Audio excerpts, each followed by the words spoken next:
smash, you squish, you mash, you chew you up for brunch, and finish you off for dinner or lunch. Munch, munch, dinner or lunch, munch, munch, dinner or lunch.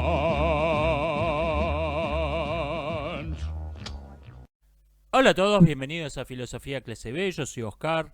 Me dicen que el tema de la moral de los monos es un experimento que se realizó con muy buen criterio durante mucho tiempo, bla bla bla, que estableció que los monos tienden a compartir, a ser solidarios, y se indignan cuando perciben que alguien está recibiendo una recompensa injusta mayor que el resto. Ajá. Y deberíamos incluir también en el decálogo moral de los monos el comer piojos, el masturbarse cuando algún mocoso malcriado se pone a frotar dos monedas delante de la jaula. Digo, son cosas que también le he visto hacer a los monos. Por otra parte, ¿por qué yo debería adoptar como guía moral la vida ejemplar de los monos y no la de cualquier otro animal? Digamos el guepardo, que es un animal que me cae más simpático. ¿Por qué yo debería adaptar mi comportamiento a la moral de los monos y no a la del guepardo? Los monos nunca fueron bichos que me caigan demasiado simpáticos, especialmente los monos marxistas que parecen haber usado en ese experimento. Por mí, que los usen para probar vacunas a esos monos. Hay una cuestión. De este bolígrafo es azul, no hay ningún razonamiento lógico, formal, que me lleva a la conclusión este mate debería tener azúcar. De A es, no hay ningún razonamiento válido que lleve a la conclusión B debe ser. Y esto se sabe desde Hume. Así que si usted quiere guiar su vida, así como el cristiano es invitado a imitar la vida de los santos, las vidas ejemplares de los santos, usted quiere guiar su vida por imitando las vidas ejemplares de los monos marxistas, ok, es una opción tan válida como cualquier otra. Lo que no se puede es decir, saltar de A es, de esto es a esto debe ser. No hay ningún razonamiento válido que permita hacer esa inferencia. Me preguntan, ¿algún libro que haga un análisis lingüístico de la neolengua? Bueno, como le respondieron en la caja de comentarios, 1984 tiene un apéndice analizando el diccionario de neolengua, pero supongo que debe haber alguien que se puso a analizar ese concepto de modo más riguroso y aplicado al mundo real. Simplemente paso la pregunta por si alguien está mejor informado que yo y lo responde en la caja de comentarios. ¿Qué pienso del proyecto de Constitución de Chile? Estuve leyendo el borrador, hay un único artículo que importa, que es el artículo 2, todo lo demás es ruido, que dice que Chile va a ser una democracia popular, con el eufemismo de democracia paritaria. Lo cual es curioso porque democracia popular es también un eufemismo. Lo que pasa que ya lo conoce todo el mundo, entonces tuvieron que inventar un eufemismo para el eufemismo. Todo el resto es literatura, porque si estableces que el pueblo no va a tener ningún poder, no va a tener derecho a nada, en el resto, que creo que son como 500 artículos, podés escribir que cada ciudadano tiene el derecho a irse de vacación a la luna de Saturno. Si no tiene ningún modo de hacer valer ese derecho, es literatura. Por eso, el único artículo que importa es el artículo 2, el que establece que va a ser una democracia popular. Del resto, aunque es literatura, no tiene ninguna importancia, parece ser que la intención es establecer un sistema de castas racial, apartar a uno de cada 8 personas, crear una casta que esté por afuera y por encima de la ley, supongo que con la intención de crear la policía secreta dentro de ese grupo y eventualmente formar un ejército paralelo por si hay muy probable, en el caso muy probable de que haya una guerra civil.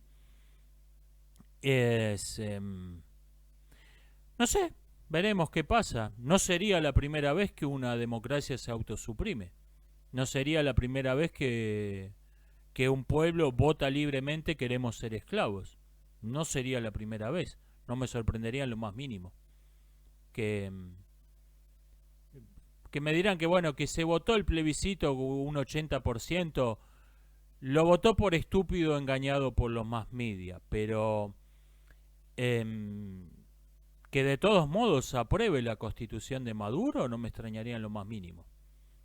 Que la democracia chilena se autosuprima no sería la primera vez, repito, no sería la primera vez que un régimen democrático vota su autoeliminación. Veremos. ¿Qué pienso de la geometría fractal?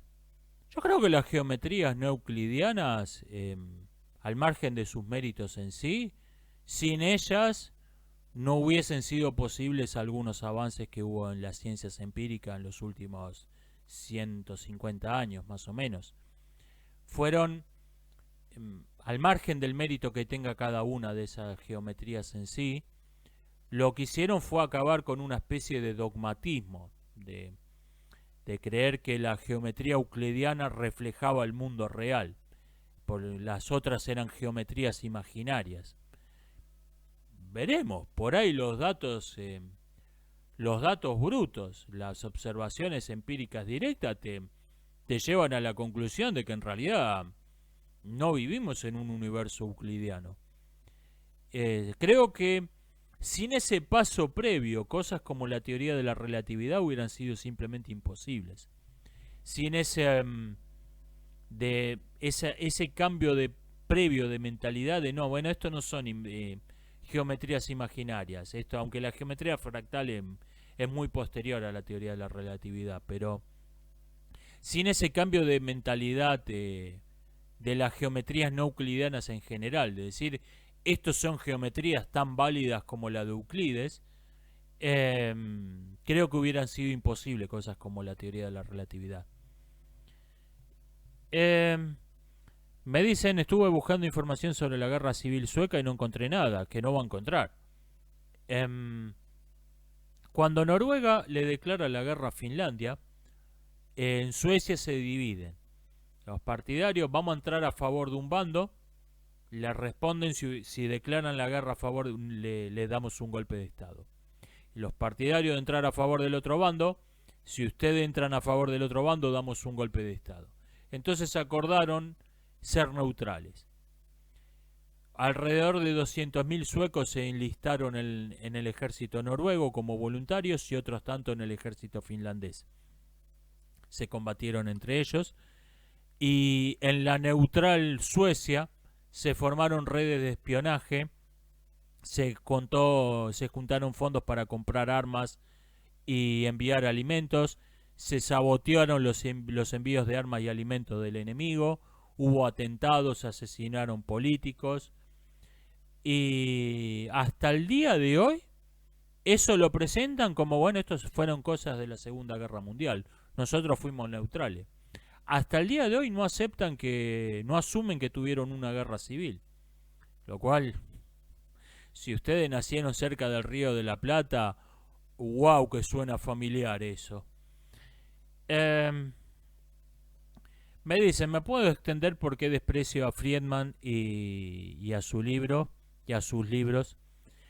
Yo creo que hay que separar la persona de las ideas. Creo que cuando comenté eso en un video hace mucho no sabía que Friedman había sido asesor de Pinochet, lo cual es un bonus track para aumentar el desprecio que ya le tenía.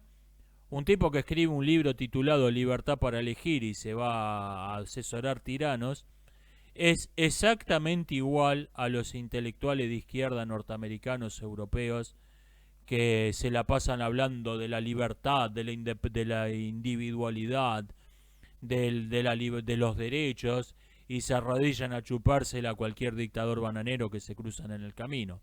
Gente como Noam Chomsky, Naomi Klein.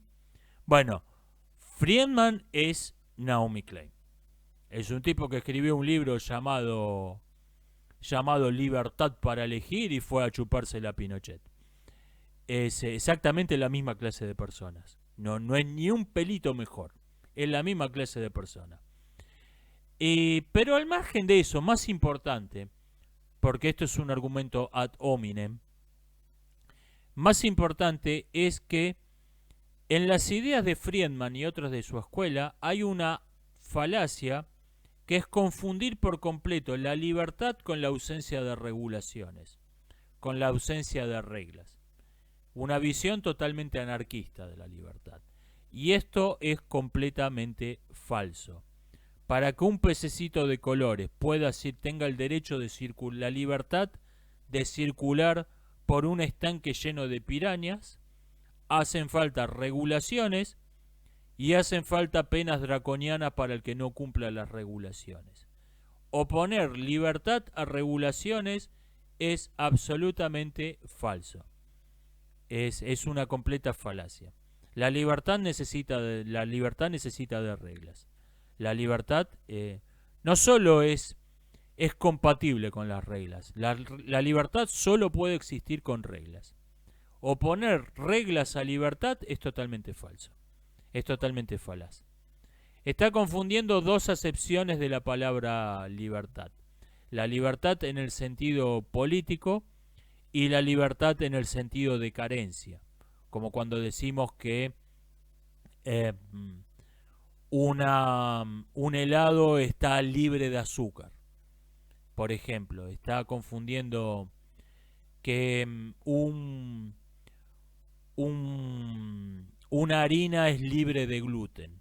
Está confundiendo esa acepción de libertad como si fuera la misma que la libertad en el sentido político del término. Esto es una falacia, y cuando una falacia es intencional se la llama sofisma. ¿Qué pienso de la idea de que el SIDA es algo que escapó de un laboratorio? Es algo que nunca se lo escuché decir a nadie que sepa del tema. El SIDA se supone que pasó a los humanos, que el paciente cero se contagió alrededor de 1930. Tiene un margen de error considerable la técnica por la que se infiere esto, pero más o menos. O sea, se calcula cuántas mutaciones tiene el virus, cuántas mutaciones tuvo el virus desde que se lo detectó por primera vez hasta el presente, y cuántas mutaciones se calcula que tuvo en total desde el paciente cero hasta el presente, y por regla de 3 simple se calcula cuánto tiempo pasó desde la primera detección hasta el paciente cero. Tiene un margen de error muy considerable, te podés equivocar tranquilamente en 20 años. 20 años de más o de menos. Pero alrededor de 1930 fue que el primer humano se contagió de SIDA. En esa época ni siquiera se conocía la estructura del ADN. Incluso demos una fecha extrema, 1950. Vamos a suponer un error de cálculo muy considerable.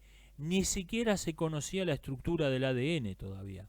No había ni por casualidad la tecnología para hacer algo así. O sea, no. La respuesta corta, no. Me dicen, ¿el Islam puede llegar a ser un problema mayor que China? A largo plazo puede ser. El poder que tienen las religiones es que son inamovibles. Y sacrifican los intereses de corto plazo porque tienen una ortodoxia durísima, rigurosísima. Cuando una religión pierde esa característica, ejemplo la Iglesia Católica en las últimas décadas, es un partido político más. El poder que tiene la religión es la ortodoxia. Bueno, pero tenés que cambiarla o no te podés aliar con este imperio que tiene 500 millones de personas. Chau, que te vaya bien. Eso a corto plazo obviamente te impide establecer alianzas, pero es el poder de largo plazo. Yo creo que China es una amenaza mayor a corto plazo. Pero sí, es una cuestión a tener en cuenta. Voy cortando por acá, nos estamos viendo. Hasta la próxima.